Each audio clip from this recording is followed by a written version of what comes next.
Olha, Edu, bom, jogo tecnicamente horroroso, né? Você estava falando aí agora. Provavelmente nós teremos apenas uma defesa no quadro, a defesa do jogo no apito final. E para e para nós aqui, eu, CH, Catarino, Batista, ver quem foi o craque do jogo vai ficar difícil, né? Porque foi um jogo muito, mas muito abaixo daquilo que eu esperava.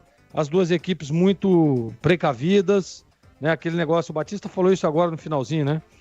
Não querendo se arriscar para tentar uma vitória, não querendo se jogar um pouco mais para buscar o resultado positivo, com medo de tomar o gol.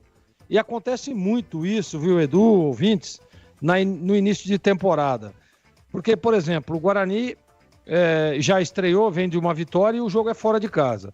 A Inter fazendo seu primeiro jogo na competição, né? O time ainda, a gente percebe que a Inter ainda está tentando se encontrar, apesar de já estar treinando há algum tempo.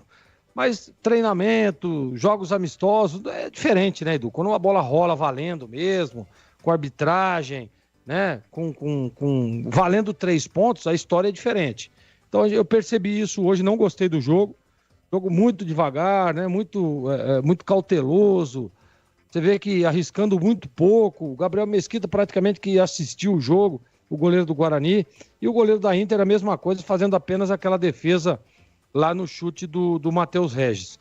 Então, para mim, o jogo ruim, mas o que vale, viu, Edu, nessa competição, não adianta nada, né? O Guarani, nossa, fez um baita do jogo, mas perdeu de 1-0. Não vale nada.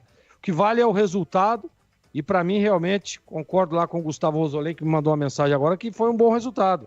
O Guarani vai a 4 pontos, a princípio liderando aí a sua chave, e é esse que é o objetivo. O primeiro objetivo é conquistar os 12 pontos rapidamente. E o Guarani já chega a 4 pontos em 2 rodadas.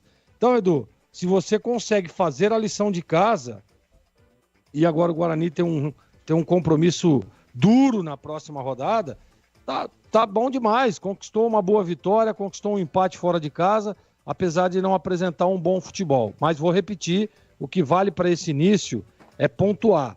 Pontuação é o que vale. E em 6 disputados, o Guarani já venceu 4. Para mim, o que mais valeu para essa partida hoje, Edu, não foi o desempenho, não foi a entrega, nada. Foi o resultado. 1 ponto, eu disse isso antes de começar a partida. Seja ele 1, seja ele 3, o que importa para o Guarani hoje é trazer pontos a Campinas. E é o que ele fez e, para mim, apesar do futebol pobre, o resultado de empate foi um bom resultado, viu, Edu?